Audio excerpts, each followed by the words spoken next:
guide you.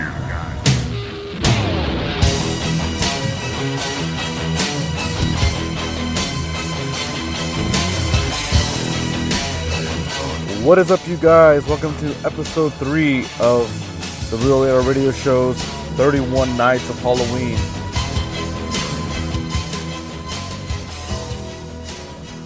A lot of fun and a lot of stuff that is pretty much going down as I'm going about my business in terms of doing episodes and doing these shows, and I find it to be a lot of fun, especially because it's, back to back episodes, and it's a lot of shows to do, and I've almost found myself on the receiving end of not being able to do the shows because of how consistent, each show has to be back to back, and then each episode is being, I'm editing one show to make it readily available for the next day. And then the next day comes, I throw out the next episode, and it's like, all right, you got to go do the next show. But I'm totally committed to doing this 31 Days of Halloween. It's actually a lot of fun to do. I'm actually finding the time to do it. It's just so much fun. There's so much to look into, so much to talk about, discuss. I hope you guys enjoyed the episode 2 of the series, where I discussed a few horror stories, a few scary stories that I wanted to implement in the show, and possibly in the near future that are not just for the season, but also a bigger part of the show down the line.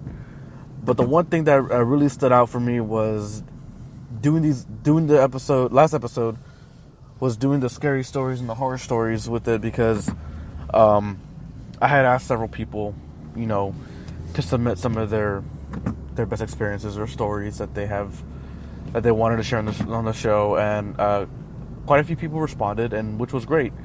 I actually expected, just a few, but I actually got more than I could possibly imagine in that realm of, getting these stories and getting, these ones that I kind of selected that I wanted to just touch base on. Not so much of being picky, but I wanted to kind of make the second episode something more interesting, where it was, kind of, I guess you could say, not so much tailored to the episode, but somewhat convenient for the show. And I thought it was pretty cool because the same day I was talking about these different types of towns that have different types of stories, and I wanted to tell local stories that were kind of close to home, but not so much, because again, not a lot of people know where Harlingen is, not a lot of people know where San Benito is, and so on and so forth. But if you're from the valley, hey, awesome, cool, you know exactly where we are. Pretty much your way around the valley, and what it means to hear these stories locally, and you hear these different tales and stories that are being, implemented and told around, the valley. So it's a big deal for us, for all of us, because I, for one, love, haunted history, and I'm not too sure if Harlingen has a lot of history of like haunted, things that are, haunted attractions or places, scary stories here in Harlingen. But I know there was, not too long ago, I want to say maybe a year ago or close to a year ago, there was a guy who stayed at a local hotel, motel, on Business 77. It's a street that runs through Harlingen and into San Benito and so on and so forth. But this guy was staying at a hotel, and he just so happened to kind of stage a paranormal event happening in his hotel room, and just so turned out that he, for all quite obvious reasons, that he made it quite obvious that he was punking, whoever was watching the video, because he was claiming that the hanger on the dresser was moving, or the towel was was being pulled around the corner from the bathroom into the bedroom, whatever. But that it's a joke of a video. I mean, I think it was just really poorly executed if he was trying to go for like a excuse me, if the room was actually haunted or not. But clearly a lot of people have gone back and picked up the video and slowed it down and see that he's pulling a fishing line string, with one hand, and he's recording with the other hand, and it's just really, sad that people would go out of their way to kind of, I guess, jazz it up in a way where they're kind of they're trying to make it seem like it's a lot better to have punked out a lot of people to make them think that, there's a ghost in the room. And I'm actually literally catching this on tape right now as we speak to prove to you all that, ghosts are real. So that's like the biggest, I guess you could say the biggest shot in the dark, if you will. I mean, a lot of people claim that ghosts are real, and some people believe, some people don't, and everybody's entitled to their own opinion. I, for one, believe that if you are to believe that ghosts are real, you would have some sort of a paranormal experience or some sort of encounter with said ghost or said being. Kind of not acting as proof, because I guess proof nowadays in this day and age is kind of like, well, the only proof that would be viable, like reliable and like pretty like head on would be if you have any video proof of any ghosts, any paranormal activity. Would you have any video of that?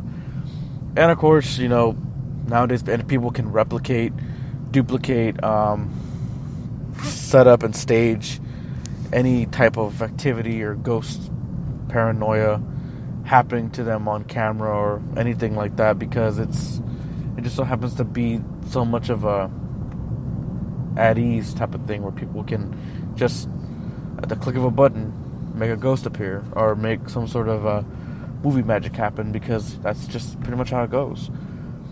Movie studios and companies and everybody alike pretty much cashed in on the fact that ghosts and paranormal activity happen. I remember back in 2009, the end of 2008, 2009, there was a huge secretive marketing campaign for Paranormal Activity, the very, very first movie. And I remember the commercials that were played and the videos that got out on YouTube and on MySpace and stuff. And back when MySpace was a thing. And I remember like the campaigning for Paranormal Activity was want to see this movie, demand it in your city, go to www.paranormalactivity.com and tell the producers you want this movie in your city or whatever. I remember that like hard push for like the demand to get that movie like out there. And like a lot of people were sold on the idea, and a lot of people in my class at that time, well, back when I was in high school, people in my class at that time like truly believed that this was an actual like horror movie, like it was an actual like experience, like something that was really taped and like brought to our attention and like really happened. But then you catch on to things, and it makes like a theatrical release. It's made on DVD, and it's this big old shamble, and it just happens to be that people actually pay to see something like that happen because Hollywood made it. And it should have been around the trades that where it kind of fooled people into thinking that, oh shit, this really is happening, and should have got off with the theory and the idea that this could happen. And this literally could happen. And they downplayed it, and they sold the marketing, and it seemed to be very cliche, very dry, but it was very direct, very to the point, where it got the point across. But at the same time, you're left wondering, why give it up? Why give away the whole secret? Why give away the idea that this movie can actually be some sort of good, some sort of like awesome implementation, that it could be, a standalone movie or some sort of movie where it kind of feeds off of it, kind of thinking that it was actually real. And the crappy thing is that, man, I don't know who had creative control, or who had I guess distribution rights for that movie. I think it was Paramount at the time, and they went on to make Paranormal Activity 2, and then went on to make Paranormal Activity 3. And then after Paranormal Activity 3, everything just shit hit the fan. Like, there was no more like originality when it came to doing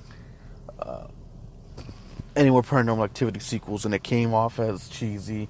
It came off as the marked ones, or the Hispanic, Latino point of view or story, and it turned out to be this like huge like headache, because people were starting to feel the fatigue with the Paranormal Activity movies. The fatigue was felt upon a lot of people who didn't want to see the Paranormal Activity franchise die off in a certain light. I mean, the movie by itself made a shit ton of money. It did the franchise a really good disservice because it made people want more. And not a lot of found footage films were being touted as, I guess, big mainstays in Hollywood, or at the time, back in 2009, all the way to like, I want to say maybe 2012, 2013, when they were still doing, I guess, part 1, part 2, part 3 of Paranormal Activity. And 4 and 5 happened. I don't know if there's any more after that, because I kind of just lost count. But the other ones after that just didn't seem right. Like, you knew it was something to be expected. You knew that there was something happening in the movie that just kind of added on, and it kind of got boring, because you kind of got used to the idea that there was something more than just jump scares.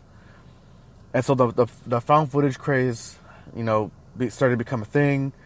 People were relying more on jump scares for things to happen. Like, kind of, if you go to like a haunted house, you're kind of expecting something to be around that fucking corner, where it is, still pretty much very brightly lit.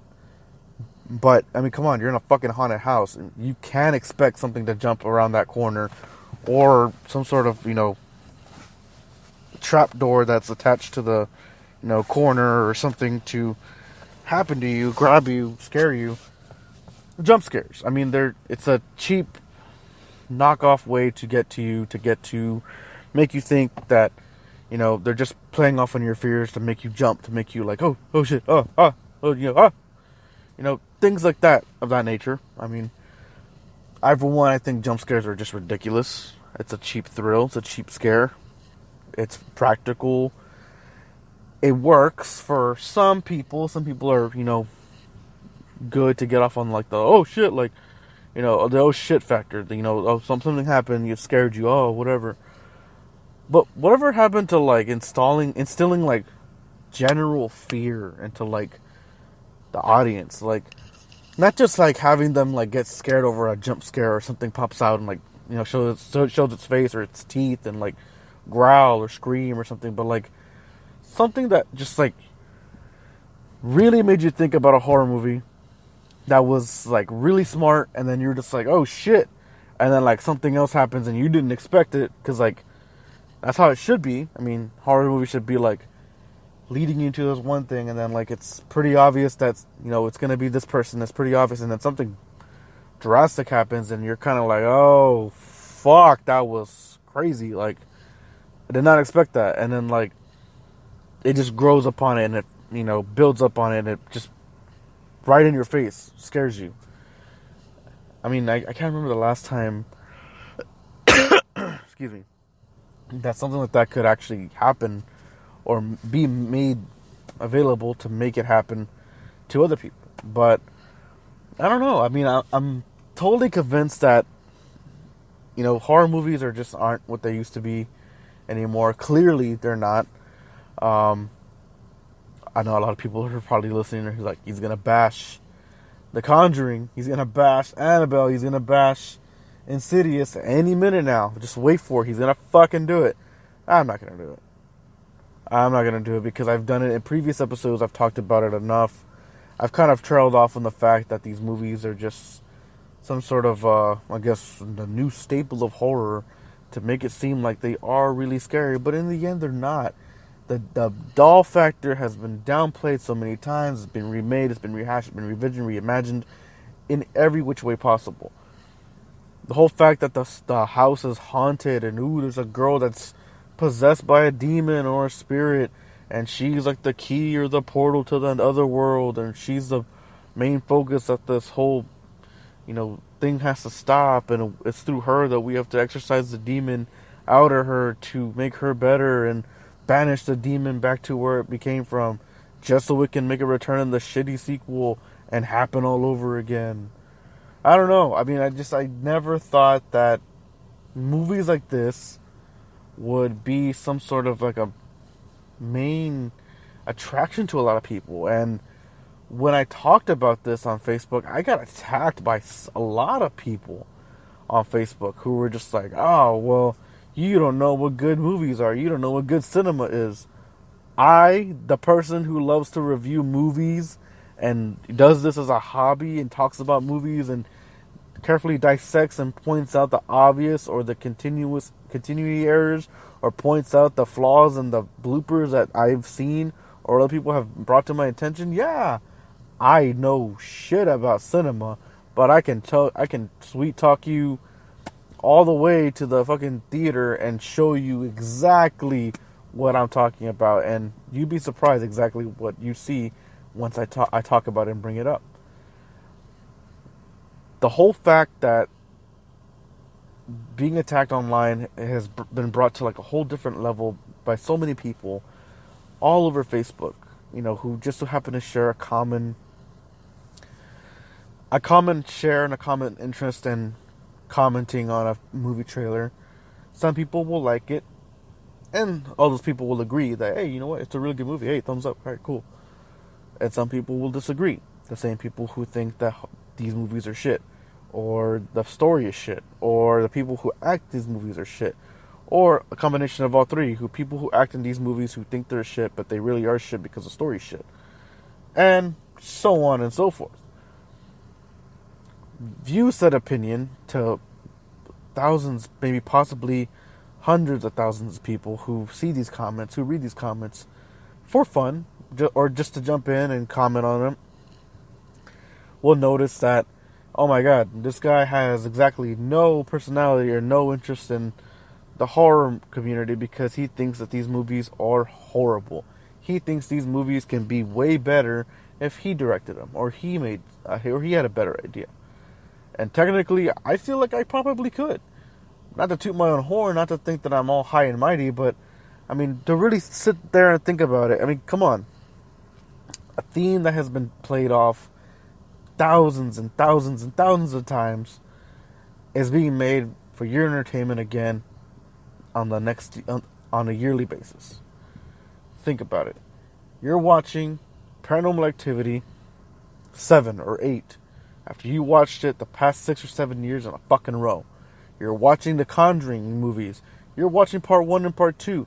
You want to know more about the nun. You want to know more about the fucking doll. You want to know more about the story and how shitty it could be. The Warrens have a whole plethora of, demonic possessions, quote unquote, cash cow for the whole movie company. And the studio's going to be like, you know what? Fuck it. We're going to cash in on this whole idea that the Warrens have this huge paranormal, collection of haunted items and things that could make their way into future films and possibly branch out into more spin-offs and sequels and into the universe of The Conjuring. The greatest idea ever made by James Wan or anybody else associated with, that studio. Excuse me. Oh, and let's not forget the fact that these movies are targeted towards a certain demographic, i.e., millennials of today who think that this shit is scary. Let's rewind that again to the millennials who think that this shit is scary, who have to obviously see that this movie is, the bread and butter of their like days. They're like, oh, I'm a big horror fan. Like, I love The Conjuring. I love Insidious. I love Annabelle. I love, Countdown. I love these movies like Happy Death Day and Truth or Dare. None of these movies are horror movies. These movies are like cheaply made, great value brand horror movies. Like these are the horror movies you find in the $5 bin at Walmart. Straight up, in my opinion, I feel like these movies are just complete and utter shit. There's no plot. There's no real plot. They remade Flatliners. Flatliners, for God's sakes. They remade that. And who was in it? Ellen Page, the only one relevant, celebrity that I know that has been in previous movies, and who's made a good name for herself in like the X-Men universe, and who starred in Juno and other movies like Inception. And it just so happened to be that she was a part of the new Flatliners. I watched Flatliners. I watched the remake. It was nowhere, in no way, shape, or form, relevant to the past. It was never like continued. It wasn't even a reimagining. It was just a whole different take on it. And it was kind of given maybe just a hint of the same idea that gives you enough to think, oh, you know what? Yeah, okay. Maybe it does have a hint of it. But at the same time, it doesn't. It takes it off into a completely different, direction, and you're having to think about how badly that the studio really wanted to make this movie. And you think about other either maybe the same or different studios who made movies like The Boy with Lauren Cohan, about another doll that just didn't do very well in the box office. You think about other movies like the Child's Play reboot, who a lot of people would agree that was made successful, was actually made canon, because a lot of people would think that this movie was canon, and it did fairly well. And the numbers don't lie. The box office speaks for itself. The movie can be rolling into production for part 2 and a sequel, and it leaves the door possibilities of open door sequels for Mark Hamill to return as Chucky, for things to happen with Andy Barclay, the things that progress with Audrey Plaza's character and Brian Henry Tyreek's role as the cop, and see how that kind of flourishes into this budding, relationship with Andy and a possible romance with Andy's mom. It's there's just so many possibilities that leave the Child's Play franchise open. That has a legitimate shot. That has a smart, legitimate shot, only because it did fairly well at the box office. Now, I'm not saying that movies that a lot of people pay a lot of money to go see, like Conjuring and Annabelle and whatever, and the box office numbers don't lie. Of course they don't lie. But the only reason why these movies are getting greenlit and being pushed into production because of said people and said, earnings at the box office, because everybody, you people who like those movies, push the agenda and push the fact that you want more of these movies because you find it somehow amusing, somehow entertaining. It's not. It's the same recycled shit that you saw the year before, just given a different title and maybe added a few more jump scares. That's the only difference. At least with these movies, the older movies, these different horror movies that have been brought to light, have a legit shot at being an actual true sequel, having a legit shot to make the story a little bit more better, kind of expanding on giving character depth and core, and broadening the minds of the audience and making them think more outside the box rather than the most obvious and the most obvious plot and storyline that you're driving the story force to, but you kind of want to still have a wow factor in the whole entire thing, but it's just not opening up for a lot of people. The opportunity and the fact that there's so much more to be utilized, to be given to an audience to make them seem like they're part of the movie, or part of the story, feel more engaged is, you know, today's standards of people thinking that people are actually going to interact with this movie by following it on Instagram, or, you know, liking the Facebook page, or, you know, tweeting about it. I mean, I'm, and it's gonna give away my age, but fuck it. I mean, I'm 28 years old. I remember when horror movies made you go to their actual website to interact with the actual page, to interact with the actual people. Excuse me. You would get on, you know, www.com/paranormal activity, and, you know, they had interactive menus and interactive websites, and it was fun because you clicked on them and they were different. They had pop-ups and they had, you know, more information about it.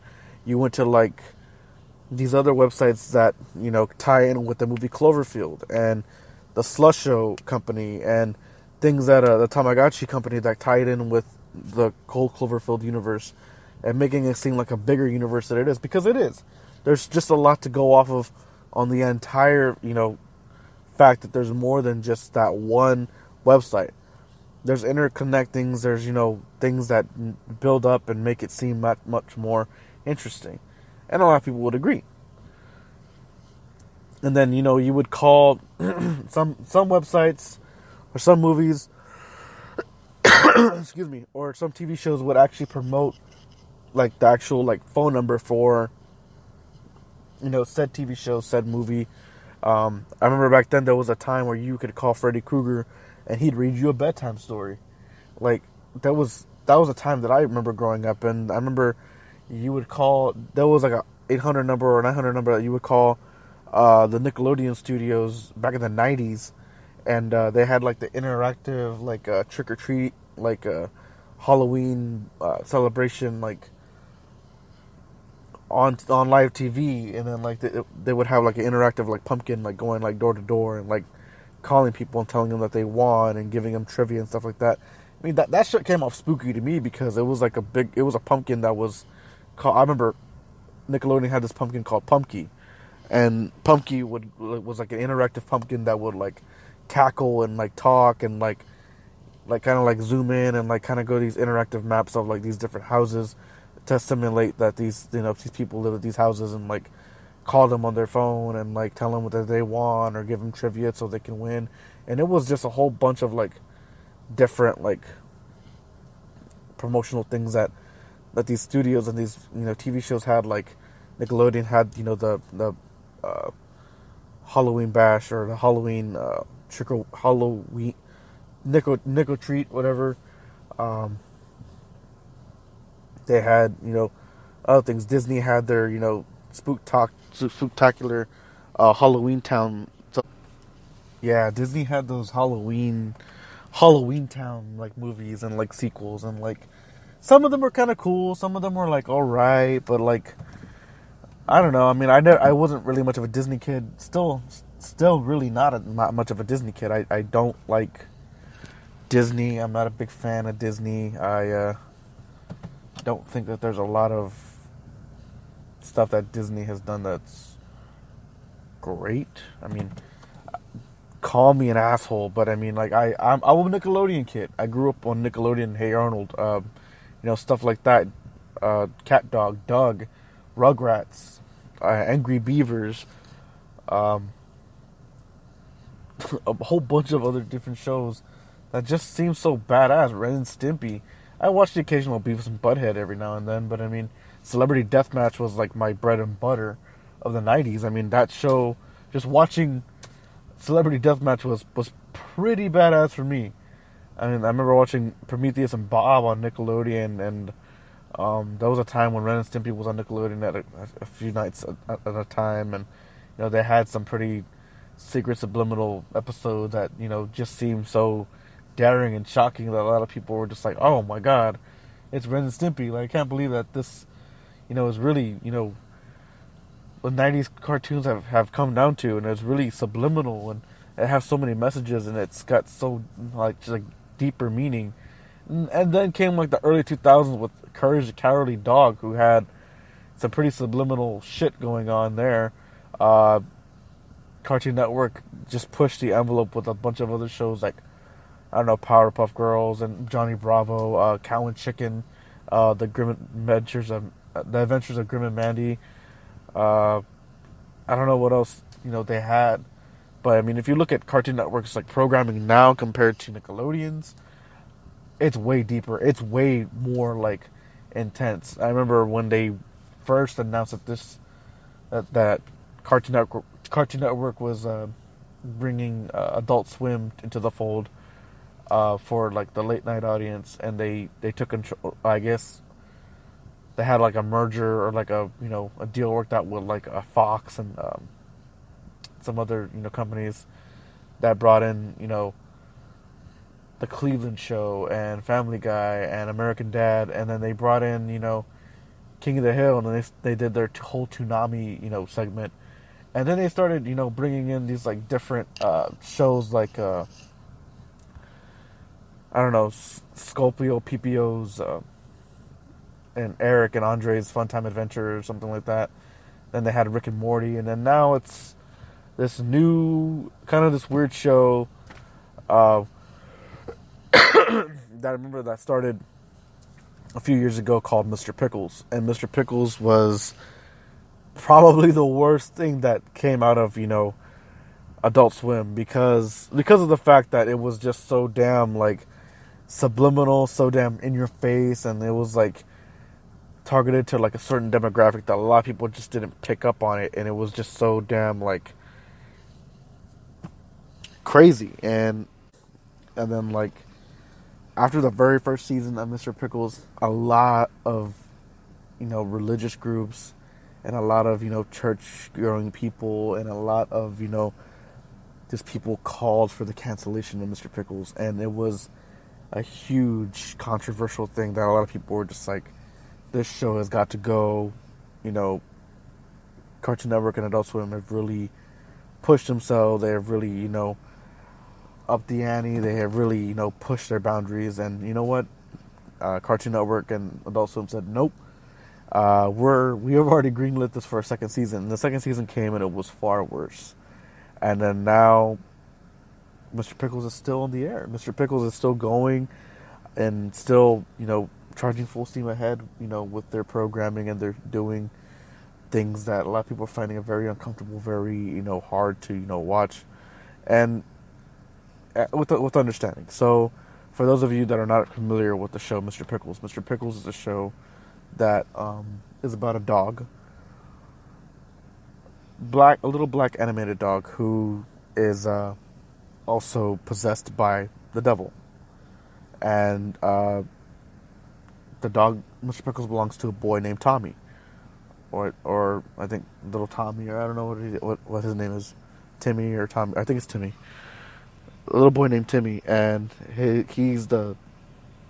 So the dog is possessed by the devil or Satan or some sort of demonic spirit, and the dog, possesses other animals that it comes in contact with, and possesses it to do like evil things. And the dog goes around and does evil things and has sex with like this like sex slave gimp that he has in like his doghouse. That's like a whole like pit of like bones and death and all this other weird stuff that just makes the show that much more like okay.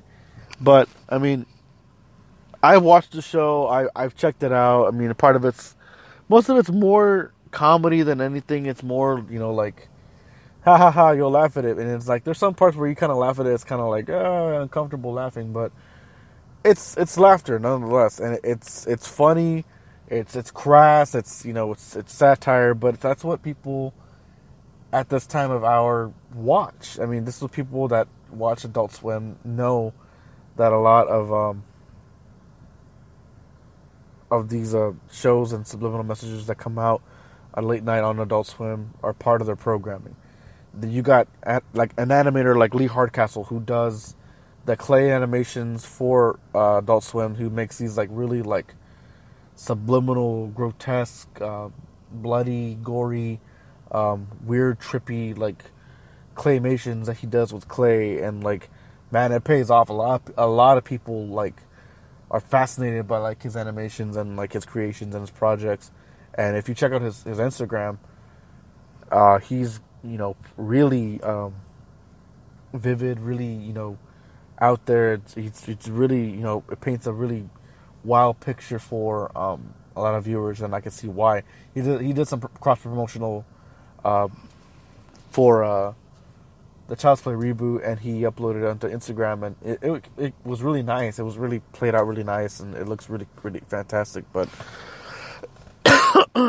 I can't think of anything else that these studios and everything that they do, like cross promotions and stuff, that make it seem like there's so much more to add on to different shows and make it seem much more appealing to audiences. And like I said, it goes back to like the studios and how they handle their horror movies and their horror franchises, and how they approach different properties, and how they are able to just make it seem that much more appealing to people. And especially now during the Halloween season, horror movies have a huge resurgence. Like throughout the whole month of October, there's a huge resurgence in horror movies, old classic to like modern and new, and sometimes the even crazier ones. And you see like AMC shows like Suspiria for like the longest time, or they'll show like the original Halloween.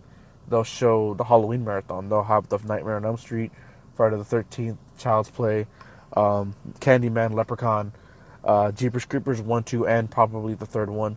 The remakes of Friday the 13th and Nightmare on Elm Street, Poltergeist, Amityville Horror, Scanners, Flatliners, The Grudge. You'll see a whole bunch of movies make a whole huge resurgence throughout the month of October, because this is the month for horror.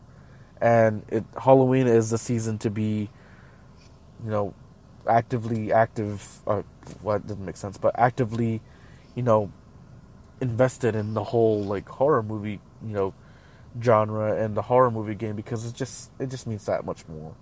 I mean, it's like Christmas for me, and it's like Christmas for a lot of people, because this is our season. We love horror. We love scare. We love, things that come with it. Pumpkins. We love the autumn feel, the colder weather, the rainy days, the rainy nights and cold weather. The good horror movies and the good scary stories, campfires and football, and all that is just combined into one season, and that what makes the best part of the year the best part. But I want to thank you guys for joining me in episode 3. Like I said, it's been a nonstop talk fest with me today, with this episode, just discussing many viewpoints of like a lot of things, and trust me, it's just going to get a whole lot better. Part 4, episode 4, 5, 6, 7, and 8, 9, so on and so forth. It's just going to get more and more better. More to talk about. Like I said, there's just been a whole big old fuck fest of just ideas and stuff that just happened to make it into the show, and I'm just really, really happy and really excited, for the more episodes that are going to come along the way, and it's gonna be fun. I think a lot of people are going to get good reception from this, and they're going to really enjoy the episodes that are going to come after this. So I want to thank you guys for joining me in this episode. It's been a lot of fun. I will see you guys in the next episode. Enjoy, share with your friends, tell them about the 31 Nights of Halloween. It's going to be fun. A lot of spooks, a lot of laughs, a lot of hard-hitting shit. And we'll talk more next time. I'll see you guys then.